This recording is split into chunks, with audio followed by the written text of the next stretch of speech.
आप सभी को मेरी राम राम। आज मैं आपके लिए लेकर आई हूँ दशा माता की सभी कहानियाँ एक साथ। दशा माता की पूजा और व्रत करने का विधान बहुत समय से चला आ रहा है। आपने कई बार लोगों को कहते सुना होगा कि मेरा तो कोई काम ठीक से ही नहीं हो रहा, मेरी तो दशा ही खराब चल रही है। बस यही दशा जब ठीक होती है तो इंसान के सभी काम सही होने लगते हैं, और जब यह दशा सही नहीं होती है तब इंसान को बहुत सारी परेशानियां उठानी पड़ती है। यह सब परेशानियां कभी जीवन में ना आए और मनुष्य की दशा ठीक चलती रहे और उसके सारे काम अच्छी तरह से होते रहें। इसीलिए इस व्रत को करने की मान्यता है। चैत्र मास के कृष्ण पक्ष की दशमी को दशा माता का पूजन और व्रत किया जाता है। बहुत से लोग होली के दूसरे दिन से ही यह पूजन और कहानी कहना शुरू हो जाते हैं और 10 दिन तक यह कहानी सुनी जाती है।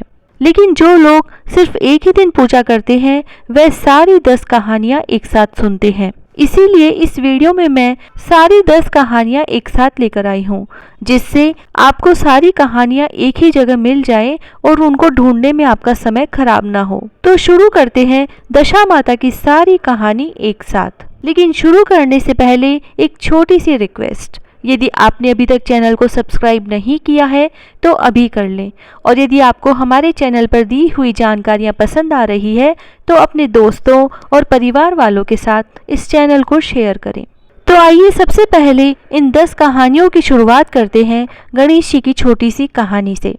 महारा बिंदायक जी श्याणा लावे धन का बाणा, महारा बिंदायक जी सूधा और भरे धन का कुंडा, महारा बिंदायक जी भोला और भरे धन का झोला, महारा बिंदायक जी धाया और ल्यावे धन का गाड़ा, बिंदायक जी बाबा भरिया आईजो रीता जाइजो, बिंदायक बाबो रंगो चंगो फिरे बाड़ी में भरियो सुरंगो, राजन ध्यावे राज ने मेहमा का सुहाग ने, पोता बहू की राबड़ी दोहता बहू की खीर, मीठी लागे राबड़ी खारी लागे खीर, घर सांकड़ो दीजो धन मोखलो दीजो, सबका संकट हरजो सबका दुख मेटजो, सबका कारज सिद्ध करजो, सब विपत्तियां से बचाजो, सुख संपत्ति दीजो, लक्ष्मी को वास दीजो, सबकी लाज राखजो, सबके अन्न धन का भंडार भरजो, हर मनोकामना पूरी करजो, कहता ने सुनता ने हुकारा भरता ने अपना सारा परिवार की रक्षा करजो, सोना की चौकी चांदी का थाल जी में बैठा महारा बिंदायक जी महाराज।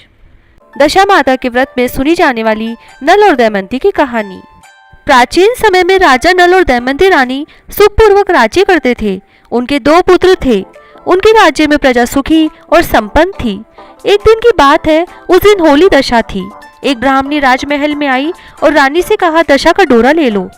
बीच में दासी बोली, हाँ रानी साहिबा, आज के दिन सभी सुहागिन महिलाएं दशा माता की पूजन और व्रत करती है तथा इस डोरे की पूजा करके गले में बांधती है, जिससे अपने घर में सुख समृद्धि आती है। अतः रानी ने ब्राह्मणी से डोरा ले लिया और विधि अनुसार पूजन करके गले में बांध लिया। कुछ दिनों के बाद राजा नल ने दमयंती के गले में डोरा बंधा हुआ देखा। राजा ने बोला, इतने सोने के गहने पहनने के बाद भी आपने यह डोरा क्यों पहना? रानी कुछ कहती, इसके पहले ही राजा ने डोरे को तोड़कर जमीन पर फेंक दिया। रानी ने उस डोरे को जमीन से उठा लिया और राजा से कहा, यह तो दशा माता का डोरा था, आपने उनका अपमान करके अच्छा नहीं किया। जब रात्रि में राजा सो रहे थे तब दशा माता स्वप्न में बुढ़िया के रूप में आई और राजा से कहा, हे राजा, तेरी अच्छी दशा जा रही है और बुरी दशा आ रही है, तूने मेरा अपमान करके अच्छा नहीं किया। ऐसा कहकर बुढ़िया माता अंतर्ध्यान हो गई। अब जैसे तैसे दिन बीतते गए, वैसे वैसे कुछ ही दिनों में राजा के ठाट बाट, हाथी घोड़े, लाव लश्कर, धन धान्य, सुख शांति सब नष्ट होने लगे। अब तो भूखे मरने तक का समय आ गया। एक दिन राजा ने दमयंती से कहा, तुम अपने दोनों बच्चों को लेकर अपने मायके चली जाओ। रानी ने कहा, मैं आपको छोड़कर कहीं नहीं जाऊंगी, जिस प्रकार आप रहेंगे उसी प्रकार मैं भी आपके साथ रहूंगी। तब राजा ने कहा, अपने देश को छोड़कर दूसरे देश में चलते हैं, वहां जो भी काम मिल जाएगा वही काम कर लेंगे। इस प्रकार नल दमयंती अपने देश को छोड़कर चल दिए। चलते चलते रास्ते में भील राजा का महल दिखाई दिया। वहां राजा ने अपने दोनों बच्चों को अमानत के तौर पर छोड़ दिया। फिर आगे चले तो रास्ते में राजा के मित्र का गांव आया। राजा ने रानी से कहा, चलो हमारे मित्र के घर चले। मित्र के घर पहुंचने पर उनका खूब आदर सत्कार हुआ, पकवान बनाकर भोजन कराया। मित्र ने अपने शयन कक्ष में सुलाया। उसी कमरे में मोर की आकृति की खूंटी पर मित्र की पत्नी का हीरो जड़ा कीमती हार टंगा था। मध्य रात्रि में रानी की नींद खुली तो उन्होंने देखा कि वह बेजान खूंटी हार को निगल रही है। यह देखकर रानी ने तुरंत राजा को जगाकर दिखाया और दोनों ने विचार किया कि सुबह होने पर मित्र के पूछने पर क्या जवाब देंगे, अतः यहाँ से इसी समय चले जाना चाहिए। राजा रानी दोनों रात्रि को ही वहां से चल दिए। सुबह होने पर मित्र की पत्नी ने खूंटी पर अपना हार देखा, हार वहां नहीं था। तब उसने अपने पति से कहा, तुम्हारे मित्र कैसे हैं जो मेरा हार चुराकर रात्रि में ही भाग गए हैं? मित्र ने अपनी पत्नी को समझाया कि मेरा मित्र कदापि ऐसा नहीं कर सकता, धीरज रखो, कृपया उसे चोर मत कहो। आगे चलने पर राजा नल की बहन का गांव आया। राजा ने बहन के घर खबर पहुंचाई कि तुम्हारे भाई भौजाई आए हैं। खबर देने वाले से बहन ने पूछा, उनके हालचाल कैसे हैं? वह बोला, दोनों अकेले हैं, पैदल ही आए हैं तथा वे दुखी हाल में हैं। इतनी बात सुनकर बहन थाली में कांदा रोटी रखकर भैया भाभी से मिलने आई। राजा ने तो अपने हिस्से का खा लिया, परंतु रानी ने जमीन में गाड़ दिया। फिर चलते चलते एक नदी मिली। राजा ने नदी में से मछलियां निकालकर रानी से कहा, तुम इन मछलियों को भूंजो, मैं गांव में से परोसा लेकर आता हूँ। गांव का नगर सेठ सभी लोगों को भोजन करा रहा था।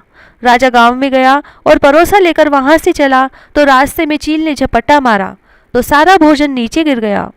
राजा ने सोचा कि रानी विचार करेगी कि राजा तो भोजन करके आ गया और मेरे लिए कुछ भी नहीं लाया। उधर रानी मछलियां भूंजने लगी तो दुर्भाग्य से सभी मछलियां जीवित होकर नदी में चली गई। रानी उदास होकर सोचने लगी कि राजा पूछेंगे और सोचेंगे कि सारी मछलियां खुद खा गई। जब राजा आए तो मन ही मन समझ गए और वहां से आगे चल दिए। चलते चलते रानी के मायके का गांव आया। राजा ने कहा, तुम अपने मायके चली जाओ, वहां दासी का कोई भी काम कर लेना, मैं इसी गांव में कहीं नौकर हो जाऊंगा। इस प्रकार रानी महल में दासी का काम करने लगी और राजा तेली के घाने पर काम करने लगा। दोनों को काम करते बहुत दिन हो गए। जब होली की दशा का दिन आया तब सभी रानियों ने सिर धोकर स्नान किया। दासी ने भी स्नान किया। दासी ने रानियों का सिर गूथा तो राजमाता ने कहा, मैं तेरा भी सिर गूंथ देती हूँ। ऐसा कहकर राजमाता जब दासी का सिर गूंथ ही रही थी तब उन्होंने दासी के सिर में पद्म देखा। यह देखकर राजमाता की आंखें भर आई और उनकी आंखों से आंसू की बूंदें गिरी। आंसू जब दासी की पीठ पर गिरे तो दासी ने पूछा, आप क्यों रो रही हैं? राजमाता ने कहा, तेरे जैसी मेरी भी बेटी है जिसके सिर में भी पद्म था जैसा तेरे सिर में भी है। यह देखकर मुझे उसकी याद आ गई। तब दासी ने कहा, मैं ही आपकी बेटी हूँ। दशा माता के कोप से मेरे बुरे दिन चल रहे हैं, इसीलिए यहाँ चली आई। माता ने कहा, बेटी तूने यह बात हमसे क्यों छिपाई? दासी ने कहा, माँ मैं सब कुछ बता देती तो मेरे बुरे दिन नहीं कटते। आज मैं दशा माता का व्रत करूंगी तथा उनसे गलती की क्षमा याचना करूंगी। अब तो राजमाता ने बेटी से पूछा, हमारे जमाई राजा कहाँ हैं? बेटी बोली, वे इसी गांव में किसी तेली के घर काम कर रहे हैं। अब गांव में उनकी खोज कराई गई और उन्हें महल में लेकर आए।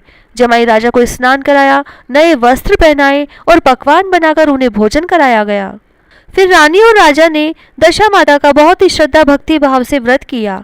अब दशा माता के आशीर्वाद से राजा नल और दमयंती के अच्छे दिन लौट आए। फिर कुछ दिन वहीं बिताने के बाद अपने राज्य जाने को कहा। दमयंती के पिता ने खूब सारा धन, लाव लश्कर, हाथी घोड़े आदि देकर बेटी जमाई को विदा किया। रास्ते में वही जगह आई जहां रानी ने मछलियों को भुना था और राजा के हाथ से चील की झपट्टा मारने से भोजन जमीन पर आ गिरा था। तब राजा ने कहा, तुमने सोचा होगा कि मैंने अकेले भोजन कर लिया होगा, परंतु चील ने झपट्टा मारकर भोजन गिरा दिया था। तब रानी ने कहा, आपने सोचा होगा कि मैंने मछलियां भूनकर अकेले खा ली होंगी, परंतु वे तो जीवित होकर नदी में चली गई थी। चलते चलते अब राजा की बहन का गांव आया। राजा ने बहन के यहाँ खबर भेजी। खबर देने वाले से बहन ने पूछा कि उनके हालचाल कैसे हैं, तो उसने बताया कि वे बहुत अच्छी दशा में हैं। उनके साथ हाथी घोड़े लाव लश्कर है। यह सुनकर राजा की बहन मोतियों का थाल सजाकर लाई। तभी दमयंती ने धरती माता से प्रार्थना की और कहा, आज मेरी अमानत मुझे वापस दे दो। यह कहकर उस जगह को खोदा जहां कांदा रोटी गाड़ दिया था। खोदने पर रोटी तो सोने की और कांदा चांदी का हो गया। ये दोनों चीजें बहन की थाली में डाल दी और आगे चलने की तैयारी करने लगे। फिर वहां से चलकर राजा अपने मित्र के घर पहुंचे। मित्र ने उनका पहले के समान ही खूब आदर सत्कार और सम्मान किया। रात्रि विश्राम के लिए उन्हें उसी शयन कक्ष में सुलाया। मोरनी के खूंटी के हार निगल जाने वाली बात से नींद नहीं आई। आधी रात के समय वही मोरनी वाली खूंटी हार उगलने लगी तो राजा ने अपने मित्र को जगाया तथा रानी ने मित्र की पत्नी को जगाकर दिखाया, देखिए आपका हार तो इसने निगल लिया था। आपने सोचा होगा कि हार हमने चुराया है। दूसरे दिन प्रातःकाल नित्य कर्म से निपटकर वहां से चल दिए। वे भील राजा के यहाँ पहुंचे और अपने पुत्रों को मांगा तो भील राजा ने देने से मना कर दिया। गांव के लोगों ने उन बच्चों को वापस दिलाया। नल दमयंती अपने बच्चों को लेकर अपनी राजधानी के निकट पहुंचे तो नगरवासियों ने लाव लश्कर के साथ उन्हें आते हुए देखा। सभी ने बहुत प्रसन्न होकर उनका स्वागत किया तथा गाजे बाजे के साथ उन्हें महल पहुंचाया। राजा का पहले जैसा ठाट बाट हो गया। राजा नल दमयंती पर दशा माता ने पहले कोप किया, ऐसा किसी पर मत करना, बाद में जैसी कृपा करी वैसी सब पर करना। जय दशा माता। आड़ी बाड़ी की कहानी। आड़ी बाड़ी सोना की बाड़ी जी में बैठी कान कुमारी काई मांगे 33 कोटि देवी देवता की। बाड़ी जी सिया काई होवे, अन्न होए, धन होए, लाज होए, लक्ष्मी होए, बिछड़िया ने मेलो होए, निपुत्र ने पुत्र होए, सासू को पुरसन बहू को जीमन, उठ भाई तपसी जीम भाई लपसी, भाई को थान भाभी को मान, थाने थारी वार्ता को फल हो जो, माने मारे भरत को फल हो जो। एक राजा की 2 रानियां थी। राजा की पहली रानी को लक्ष्मी कहा जाता था तथा दूसरी रानी को रानी होने पर भी कुलक्ष्मी कहा जाता था। एक दिन लक्ष्मी रानी क्रोध में होकर लकड़ी का पटा ले मलिन कपड़े पहनकर कोप भवन में जा लेटी। राजा ने लक्ष्मी से पूछा कि तुम कोप भवन में क्यों पड़ी हो, तुम क्या चाहती हो? रानी बोली, कुलक्ष्मी को देश निकाला दिया जाए। कुलक्ष्मी रानी थी, इसीलिए उसे निकाला देने से राजा की बदनामी होने का डर था। इसीलिए रानी को पीहर छोड़कर आने की बात सोची गई। राजा ने पटरानी को एक रथ में सवार कराया और स्वयं घोड़े पर चढ़कर रथ के साथ चलने लगा। एक बीहड़ जंगल में पहुंचकर राजा ने रथ को रुकवाया और रथ को ढोने वालों को वहां से जाने को कहा और उसके बाद राजा रानी को उस जंगल में छोड़कर घोड़े पर सवार होकर अपने महल में आ गया। इधर कुलक्ष्मी को बाट जोहते सारी रात बीत गई। रानी को प्यास लगी थी तो वह रथ से उतरकर पानी की तलाश में चल दी। रानी ने आसपास पानी खोजा परंतु उसे कोई जलाशय दिखाई नहीं दिया। तभी रानी ने एक सारस के जोड़े को एक तरफ जाते देखा। रानी कुलक्ष्मी सारस के जोड़े के पीछे चल दी। चलते चलते वह एक नदी के किनारे पहुंच गई। वहां पहुंचकर रानी ने नदी में स्नान किया और जल पीकर अपनी प्यास बुझाई। उस समय कुछ अन्य स्त्रियां भी स्नान कर रही थी। स्नान करने के बाद उन स्त्रियों ने दशा माता का डोरा लिया। उनके पास एक डोरा बच गया तो उन्होंने रानी से डोरा लेने का अनुरोध किया। रानी डोरा लेकर अपने रथ में आकर बैठ गई। तब दशा माता रानी की परीक्षा लेने के लिए एक बुढ़िया का वेश धारण कर उसके रथ के पास आई। वह रानी से बोली कि बेटी तुम यहाँ बैठी क्या कर रही हो? रानी ने बुढ़िया से कहा कि पहले तुम बताओ कि तुम कौन हो। बुढ़िया ने उत्तर दिया कि मैं तुम्हारी मौसी हूँ। तब रानी उसके गले लगकर रोने लगी और अपनी विपदा भरी सारी कहानी उस बुढ़िया को बता दी। अंत में रानी ने बुढ़िया से कहा कि अब मुझे केवल तुम्हारा ही सहारा है, मेरी रक्षा करो। दशा माता की कृपा से उसी जगह उस समय माया का शहर बस गया। रानी के भाई भाभी आदि सारा मायका वहां प्रकट हो गया। तब रानी ने अपने पीहर वालों के साथ मिलकर 9 दिन वहां दशा माता की कथा कहानियां सुनी। 10वें दिन डोरे की पूजा होनी थी। उस दिन सवेरे उठकर दशा माता ने रानी से कहा कि नदी में स्नान कराओ, वहां तुमको स्वर्ण कलश मिलेगा, तुम उसे ले लेना और जो डोली तुम्हें लेने आए उसमें बैठ जाना। किसी से ये मत पूछना कि यह डोली किसकी है। रानी ने नदी में स्नान किया। वह स्नान करके बाहर निकल आई तो उसे 2 स्वर्ण के कलश नदी के किनारे रखे मिले। उन्हीं के पास रेशमी वस्त्र रखे थे। उन वस्त्रों को रानी ने पहन लिया। वह चलने को तैयार हुई तो उसे डोली आती दिखाई दी।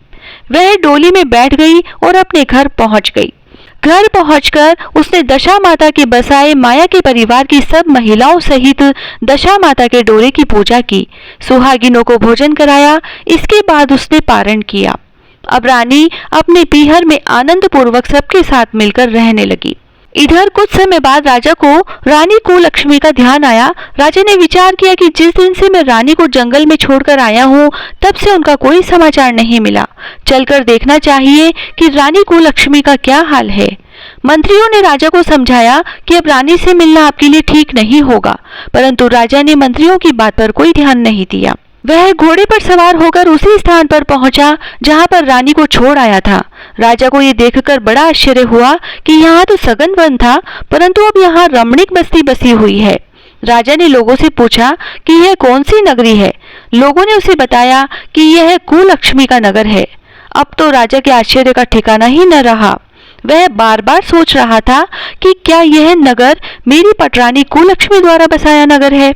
तब राजा ने कुलक्ष्मी के महल के पास जाकर सूचना भिजवाई कि उनसे अमुक देश के राजा मिलना चाहते हैं। रानी ने राजा को पहचान कर मिलने से मना कर दिया, परंतु मौसी ने उसे समझाया कि हिंदुओं में तो पति परमेश्वर माना जाता है, तुम्हें यही उचित है कि तुम यथाशक्ति उनका आदर सत्कार करो। मौसी के कहने पर रानी कुलक्ष्मी ने राजा को महल में बुलवाया। दोपहर को राजा को भोजन पर बुलाया गया। राजा के साथ नाई भी था। रानी राजा और नाई को भोजन कराने लगी। पहली बार रानी ने नाई की पत्तल पर भोजन परोसा तो नाई ने रानी के पैर पर एक छींटा लगाया। रानी इस भेद को नहीं समझ सकी कि नाई ने उसके पैर पर रायते का छींटा क्यों मारा। रानी दूसरी बार पोशाक बदलकर फिर आई। राजा मन में सोचने लगा कि यहाँ तो बहुत सी रानियां हैं, सबकी शक्ल एक जैसी है, मैं अपनी रानी को कैसे पहचानूंगा। देरी आकर राजा ने नाई से कहा, यहाँ तो कई रानियां हैं, मैं अपनी रानी को कैसे पहचानूं। नाई बड़ा चतुर था। वह बोला, रानी तो एक ही है, परंतु वह पोशाक बदल बदल कर हमारे सामने आ रही है। राजा ने नाई से पूछा, तुझे कैसे पता चला कि रानी एक ही है। नाई बोला कि मैंने उनके पैर पर रायते का छींटा मारा था। वह 3 बार कपड़े बदलकर हमारे सामने आई, परंतु वह छींटा उनके पैर पर 3 बार लगा हुआ था। अगले दिन रानी ने राजा को अपने महल में बुलाया और राजा को अपने बिस्तर पर बिठाकर खाने के लिए पान का बेड़ा दिया। पान खाकर राजा पलंग पर लेट गया और रानी उसके पैर दबाने लगी। राजा ने रानी से अपने किए के लिए क्षमा मांगी और रानी को अपनी राजधानी में चलने को कहा। रानी ने कहा, आप मुझे किस मुंह से चलने को कह रहे हो? आपने तो मुझे जंगल में अकेला छोड़ दिया था। आप तो दूसरी रानी के कहने में आकर मेरा परित्याग कर चुके थे। यह तो मेरी मौसी का किया हुआ है, उसी के कारण यह सब वैभव मुझे प्राप्त हुआ है, वरना आप तो मेरा सर्वनाश कर चुके थे। राजा ने रानी को बहुत समझाया। तब रानी ने कहा कि मैं केवल एक शर्त पर आपके साथ चल सकती हूँ। आप मेरी मौसी से वरदान मांगे कि यह नगरी आपकी राजधानी के पास पहुँचा दे, जिससे जब मेरा मन चाहे आपके पास रहूं और जब जी चाहे तो मौसी के दिए महल में चली जाऊं। मेरी मौसी बड़ी दयालु है, संभव है कि वह हमारी बात मान जाए। राजा ने दशा माता मौसी से प्रार्थना की। मौसी ने राजा की बात मानकर दोनों शहरों को पास पास स्थापित कर दिया, मानो एक दूसरे के ही भाग हो। राजा ने दशा माता की कृपा का फल जानकर शहर में ढिंडोरा पिटवाया कि उसकी प्रजा दशा माता की पूजा किया करे। हे भगवती दशा माता, जिस प्रकार कुलक्ष्मी पर दया करी, वैसे ही दया सब जनों पर करना, हम पर करना, कहता सुनता ने हुकारा भरता ने सभी को करना। एक सास बहू थी। एक दिन सुबह सुबह सास ने बहू से कहा कि जाओ आग लाकर भोजन बनाओ, बड़ी भूख लगी है। बहू हाथ में कंडी लेकर आग लेने गांव में गई। उस दिन गांव भर में दशा माता की पूजा थी, इसीलिए किसी के यहाँ से भी उसे आग नहीं मिली और वह खाली हाथ लौट कर आई। फिर शाम होने पर वह अपनी पड़ोसन के पास जाकर बोली कि मेरी सास तो दशा माता का डोरा नहीं लेती, लेकिन इस बार मैं डोरा लेना चाहती हूँ, मुझे भी पूजन विधि बता देना। दोबारा जब डोरा लेने का समय आया तो बहू ने सास को बिना बताए दशा माता का डोरा ले लिया। 9 दिन तो वह किसी न किसी बहाने पड़ोसन के घर जाकर कथा सुनती रही। 10वें दिन उसे चिंता सताने लगी कि अब मैं पूजा कैसे करूंगी। वह मन ही मन दशा माता का ध्यान धरकर सोचने लगी कि आज सासू माँ कहीं बाहर चली जाए तो मैं शांति पूर्वक पूजा कर लूं। दशा माता की कृपा से सास बहू से बोली कि मैं आज खेतों पर जा रही हूँ, यदि मुझे आने में देर हो जाए तो तुम मेरे लिए खेत पर ही खाना ले आना। बहू के मन की मुराद पूरी हो गई, वह तो यही चाहती थी। उसने अपनी सास से कहा कि आप निश्चिंत होकर जाइए, घर का सारा काम मैं निपटा लूंगी। सास के जाते ही बहू ने स्नान करके दशा माता की पूजा की। इसके बाद वह पूजा की सामग्री को मिट्टी के गोले में रख कर उसे सिलाने के लिए ले जाने ही लगी थी कि उसकी सास खेतों से वापस आ गई। सास को देखकर बहू ने जल्दी से उस गोले को दही की मटकी में छिपा दिया। उसने सोचा कि उचित समय पर गोले को दही से निकालकर विसर्जित कराऊंगी। सास ने आते ही बहू से कहा, तुम मुझे खाना देने क्यों नहीं आई, अब तक क्या कर रही थी? बहू ने कहा कि आज मैंने सर के बाल धोए थे, उनके सूखने में देर लग गई, इस कारण भोजन बनाने में देर हो गई। मैं थाली लगाती हूँ, आप गुस्सा त्याग कर भोजन कीजिए। सास का गुस्सा कुछ ठंडा हुआ और वह पैर धोकर चौके पर बैठी ही थी कि उसका बेटा भी आ गया। वह भी माता के साथ भोजन करने बैठ गया। सास भोजन करके उठ ही रही थी कि उसका बेटा बोला कि मुझे तो दही चाहिए। सास ने बहू से दही देने के लिए कहा तो बहू बोली कि मैं रसोई में हूँ, आप ही इन्हें दही दे दीजिए। बहू ने दही की मटकी में विसर्जित करने की सामग्री को छुपाया था, वह इस बात को भूल गई। सास हाथ धोकर दही लेने गई, परंतु जैसे ही उसने छाछ की मटकी उठाई तो उसमें कुछ खड़खड़ाने की आवाज आई। उसने हाथ डालकर देखा तो उसमें एक बड़ा सा सोने का गोल मिला। सास ने आश्चर्य से बहू से पूछा कि इस छाछ की मटकी में यह सोने का गोल कहाँ से आया? इसे तुम कहाँ से चुरा कर लाई हो और यहाँ क्यों छिपा कर रखा है? मैं समझ गई, इसी वजह से तुम छाछ देने नहीं उठी। इसका भेद बताओ। बहू बोली, मुझे कुछ नहीं पता, मेरी दशा माता जाने। मैंने आपको बताए बिना दशा माता का डोरा लिया था और उनकी पूजा की थी। आपके आ जाने के कारण मैं पूजा की सामग्री को विसर्जित करने नहीं जा सकी। आपके डर से मैंने इस छाछ की मटकी में ही छिपा दिया था। दशा माता ने इसे सोने का बना दिया, इसमें मैं क्या कर सकती हूँ? सास ने बहू को गले से लगा लिया और कहा कि मैं भी तुम्हारे साथ डोरा लूंगी और विधिवत व्रत और पूजा किया करूंगी। हे दशा माता, जैसे तुमने सास बहू को दिया वैसे सब भक्तों पर कृपा करना। कहता न सुनता न हुकारा बरता न सारे परिवार की रक्षा करना। एक राजा था, उसकी 2 रानियां थी। बड़ी रानी के संतान नहीं थी, छोटी रानी के पुत्र था। राजा छोटी रानी और राजकुमार को बहुत प्यार करता था। बड़ी रानी छोटी रानी से ईर्ष्या करने लगी। बड़ी रानी राजकुमार के प्राण हर लेना चाहती थी। एक दिन राजकुमार खेलता खेलता बड़ी रानी के चौक में चला गया। बड़ी रानी ने राजकुमार के गले में एक काला सांप डाल दिया। छोटी रानी दशा माता का व्रत करती थी। राजकुमार दशा माता का ही दिया हुआ था। दशा माता की कृपा से राजकुमार के गले में सांप बिना नुकसान पहुंचाए चला गया। दूसरे दिन बड़ी रानी ने लड्डुओं में जहर मिलाकर राजकुमार को खाने के लिए दिए। राजकुमार जैसे ही लड्डू खाने लगा तो दशा माता एक दासी का रूप धारण कर आई और राजकुमार के हाथ से लड्डू छीन लिए। बड़ी रानी का यह वार भी खाली चला गया। रानी को बड़ी चिंता हुई कि किसी भी तरह से राजकुमार को मारना है। तीसरे दिन जब राजकुमार फिर बड़ी रानी के आंगन में खेलने गया तो रानी ने उसे पकड़कर गहरे कुएं में धकेल दिया। चूंकि कुआं बड़ी रानी के आंगन में बना था, इसीलिए किसी को पता भी नहीं चला कि राजकुमार कहाँ गया।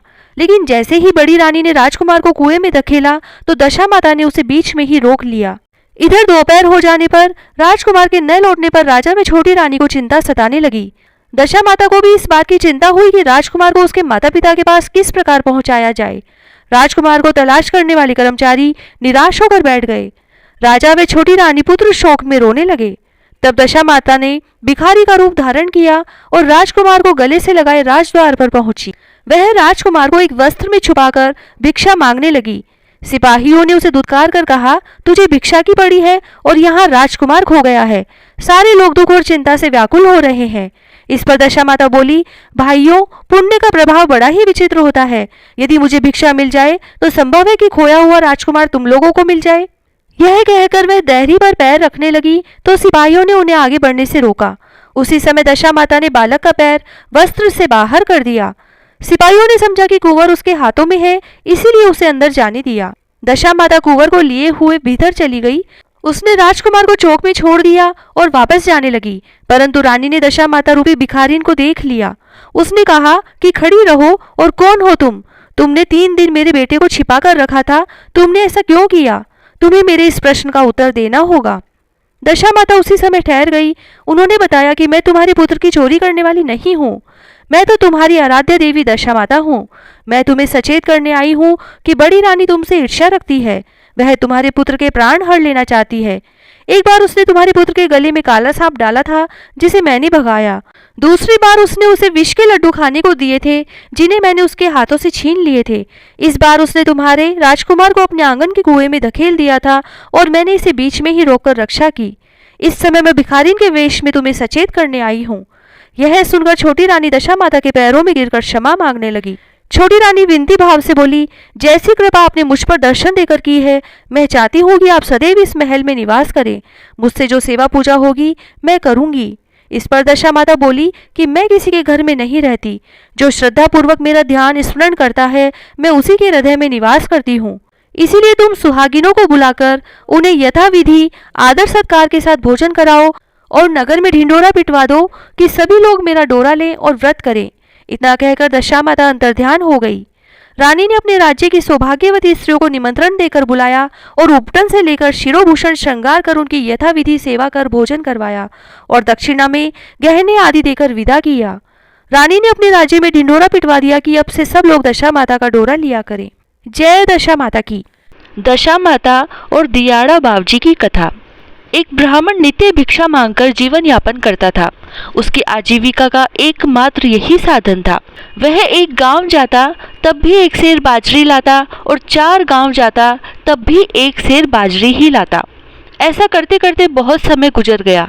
एक दिन ब्राह्मणी बोली, पतिदेव, आप एक गांव जाते हैं तब भी एक सेर बाजरी लाते हैं और 4 गांव जाते हैं तब भी एक सेर बाजरी लाते हैं।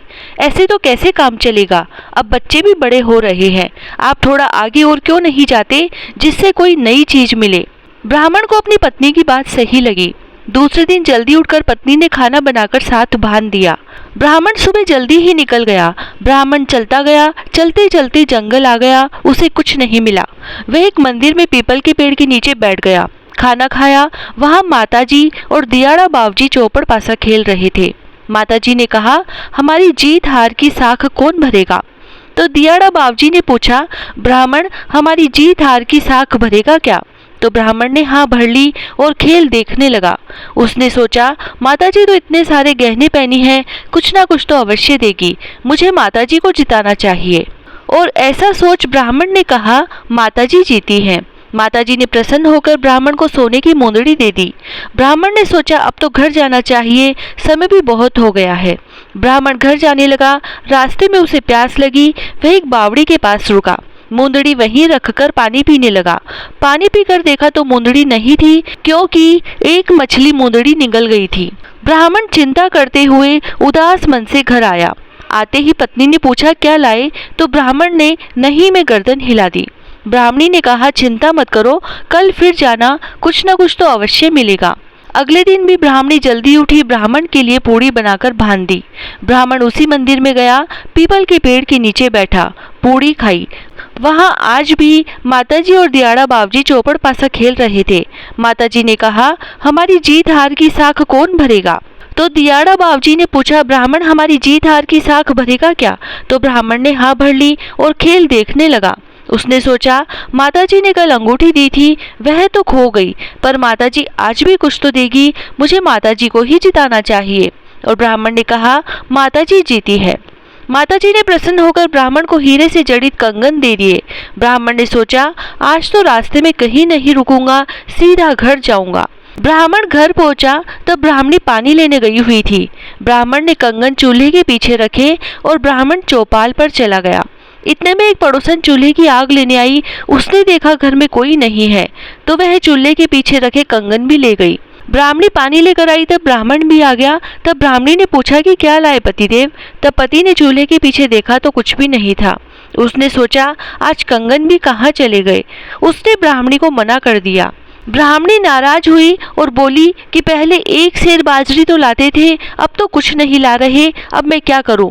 कल और जाना, कुछ तो मिलेगा। ब्राह्मणी ने पड़ोसन से उधार आटा लेकर तीसरे दिन भी ब्राह्मण के लिए पूड़ी बना दी। ब्राह्मण सुबह जल्दी जल्दी चला, उसी मंदिर में गया, पूड़ी खाई। वहां माताजी और दियाड़ा बावजी चौपड़ पासा खेल रहे थे। माताजी ने कहा, हमारी जीत हार की साख कौन भरेगा? तो दियाड़ा बावजी ने पूछा, ब्राह्मण, हमारी जीत हार की साख भरेगा क्या? तो ब्राह्मण ने हाँ भर ली और खेल देखने लगा। उसने सोचा, माताजी ने कल सोने के कंगन तो दिए थे, वो तो घर से ही कोई ले गया, पर माताजी आज भी कुछ तो देगी। मुझे माताजी को जिताना चाहिए। और ब्राह्मण ने कहा, माताजी जीती है। माताजी ने प्रसन्न होकर ब्राह्मण को 1.25 लाख का हार दे दिया। ब्राह्मण घर पहुंचने वाला ही था, इतने में एक चील आई और 1.25 लाख का हार ले गई।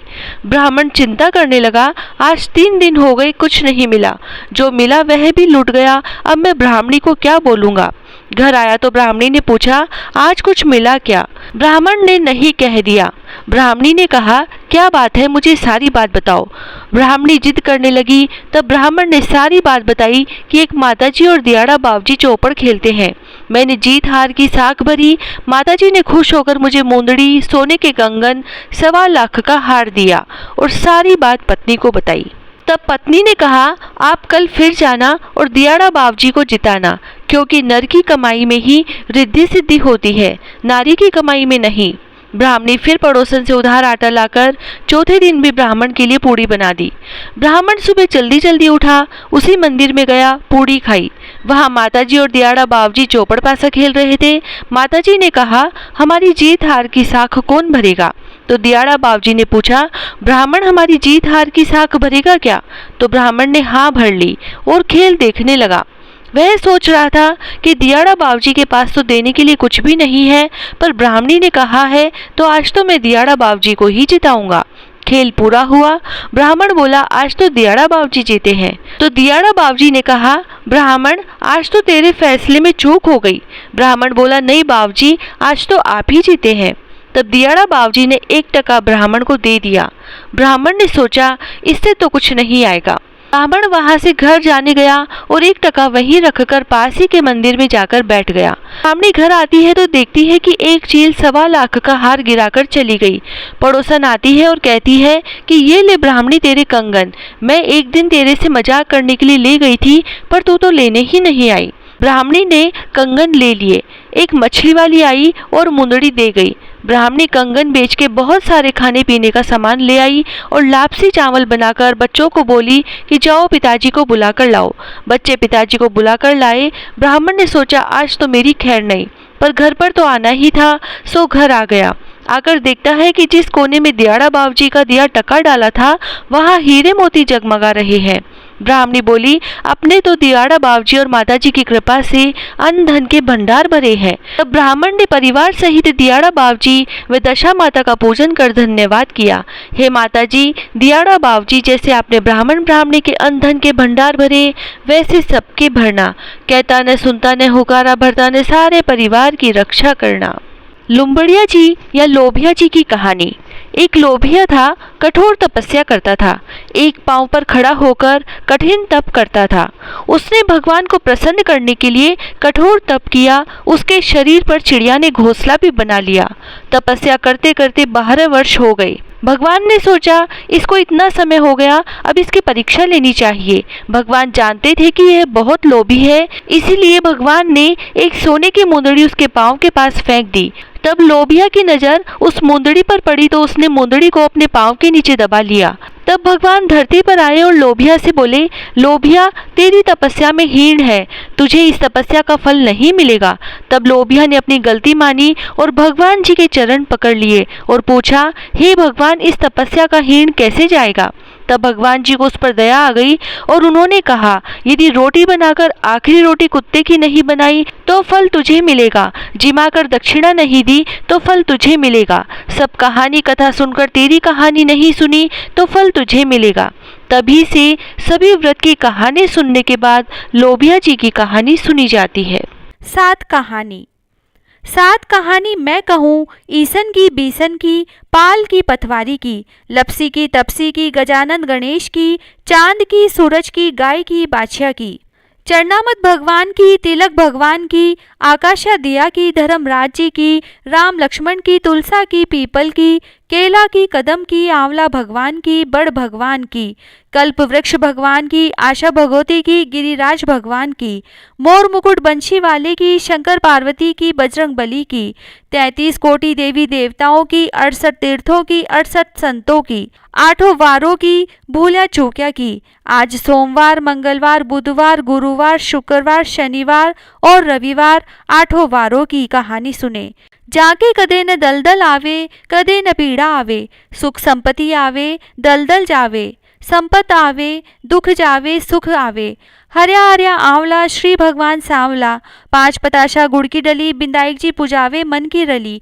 उठो भाई राम, करो भाई काम, काम करया कल्याण होसी, माँ की कथा खानी को फल माने होसी। अधूरी हो तो पूरी कर जो, पूरी हो तो परवान चढ़ा जो। हे आशा भगवती माता, जैसो पार्वती जी ने सुहाग दियो, विसो माने भी दीजो।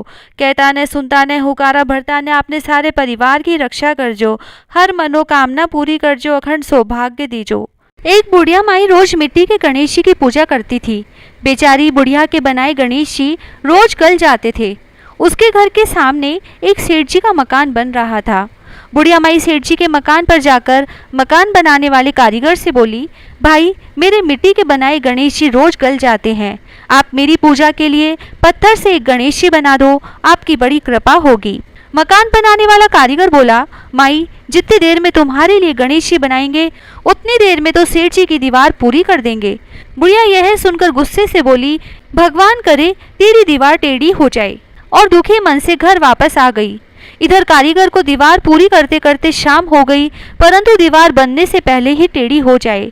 शाम को सेठ जी आए और पूछा कि आज कुछ काम नहीं किया। तब मकान बनाने वाले कारीगर ने बुढ़िया वाली बात बताई। तब सेठ जी बुढ़िया माई से जाकर बोले, माई तुम हमारी दीवार सीधी कर दो तो हम तुम्हें सोने के गणेश जी बनवा देंगे। गणेश जी ने यह सुनते ही सेठ जी की दीवार सीधी कर दी। सेठ जी ने बुढ़िया माई को पूजा के लिए सोने के गणेश जी बनवा दिए। गणेश जी को पाकर बुढ़िया माई बहुत प्रसन्न हुई।